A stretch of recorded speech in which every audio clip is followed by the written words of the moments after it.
we've not started fast in the last several games, and it's what we got to work to accomplish.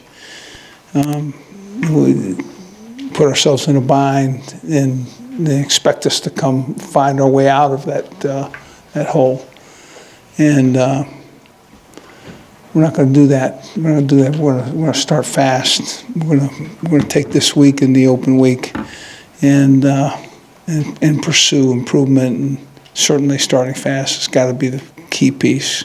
See,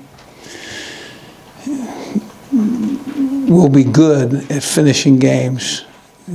We just need to start. Questions? If you have a question, raise your hand.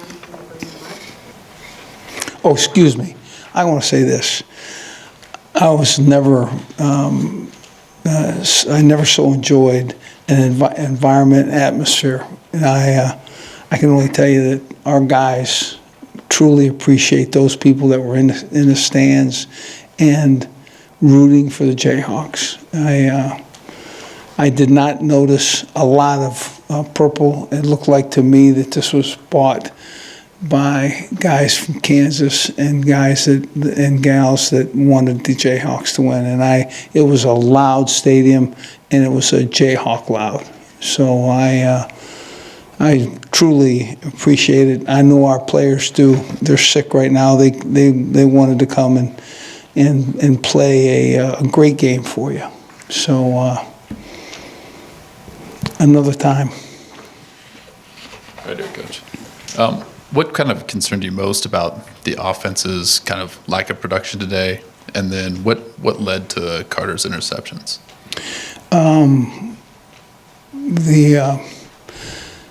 Carter's interception was one that was just a poor throw. When you don't start fast, you've made some bad decisions, okay, and you got to come off fast. And if we do that, we'll score and have success, and because we'll get in the groove in the back end, and because that seems what we do. And then I guess what were you most concerned about with the offense today? Most concerned that we had teed up a great opponent, the opportunity to play extremely well, and we did not start fast. I mean, it's something that we're going to work on. And we're going to change the practice schedule. We're going to things if it's we're going to reevaluate all the things, because I really thought we were doing really well, and I think that we have everything in place that we need. It just, we need to make first steps differently. Coach, of the mistakes that happened, which ones are most correctable?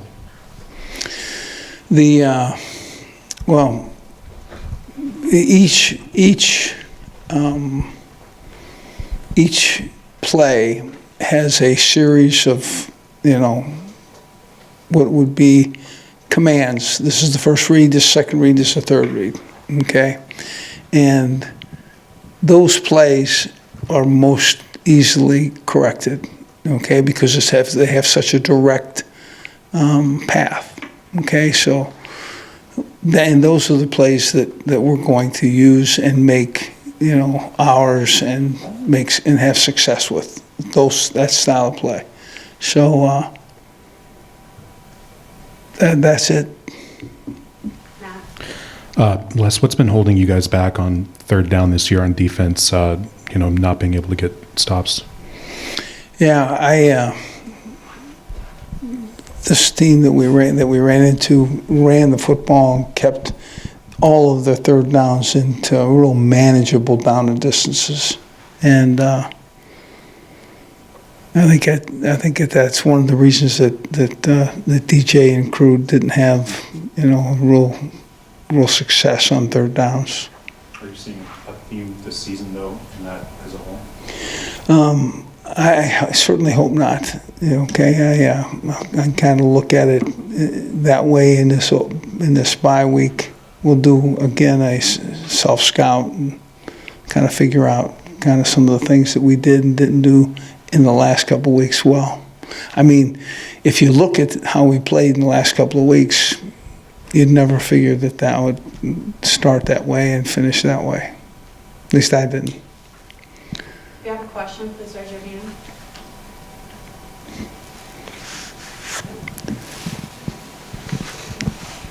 Carter got hurt late. Is he okay? And then is there any kind of second guessing about having him in at that point when he gets hurt late in the game? We made a decision that we were going to stick with him and take him to the, hopefully get a drive and get him back on track, so that when we get to the open week, it wouldn't be that bad. And I don't think it is. I think he's nicked, but I don't think there's anything serious. I immediately talked to the trainer. Trainer said, we just need to take him out. So then we took him out. So he's our quarterback, and we want him to know that. And now we'll make our quarterback and our offense better. And then it looked like you guys kind of switched things up defensively, maybe going away from Kyron Johnson and putting Jay Deneen in. Can you kind of explain what led to that switch? Yeah, I don't know exactly why. I know that there was some conversation on headphones that I think we wanted Kyron in, and that that would certainly have been the thought.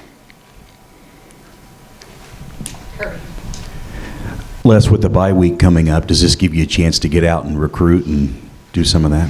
Absolutely. Yeah, we'll be out on Monday some, and then we will leave Friday after a workout and go see Friday Night Football. Coach, we asked you earlier over here on your right, far right. There we go. We asked you earlier in the week about this rivalry, but you'd never been in it. You'd never played in it. Now that you have, what are your thoughts? What'd you feel out there about KU K-State? Yeah, I think it's exactly the style of rivalry that I'm used to seeing. Close proximity, people who knew other, they know us, we know them, and it was certainly a hard-fought game. They're pretty talented. Are you a believer in emphasizing a rival, maybe throughout the year more than the 11 other games or opponents? Or we every victory right now is kind of at this point in time awfully important, and including the one we just walked off the field and did not get. So I'm kind of looking at each game to kind of balance. Anitra. Coach, besides Carter, many of your players had to seek medical attention. How much was this a game of attrition? Attrition? Yeah, I don't think. I think the next guy up goes and plays pretty well for us. So I didn't see the. I knew that a couple guys got nicked right away, but one of them came back in, and I try not to emphasize the guys that are injured, more the guys that are in the game. Jesse. Hey, Les. Your guys' first sellout, I think, in 10 years. Coming into the game, what kind of opportunity did you and the team see this as? Well, I can tell you this. I'm going to draw a picture of a player. He sits just about right there. And I told him, I said, we're 4,000 tickets. I told the team, but I just happened to watch one of the players. I says, we're 4,000 tickets from being sold out at this time. I says, it's pretty conceivable it'll be a sellout come game time. And I said, certainly it'll be TV. And as I painted the picture of the environment that we were going to play in, he closed his eyes and he ducked his head. And he wasn't even knowing that I was watching him. And his smile came to his face and he said, without ever saying a word, "Oh, how cool." And we appreciated that. And I promise you, that was relived time and time again. This team enjoyed playing in front of that crowd. Wish we'd have played better. Is that an upperclassman? I beg your pardon? Was that an upperclassman? Guy who's been around here? Guy's been around here, yeah. Yeah. Now, he cheated the way he jumped in front of everybody. But listen to me. I kind of understand that. No disrespect. Emotional questions just come from the heart. Last one up in front. Is there anything K-State did that was more difficult for you guys than what Texas and Texas Tech had done? They kept the ball on the ground the whole day. I mean, if they threw a couple passes, I mean, so you had to tackle, and I think that was certainly the tough piece of the way they ran offense. All right, thank you, Coach.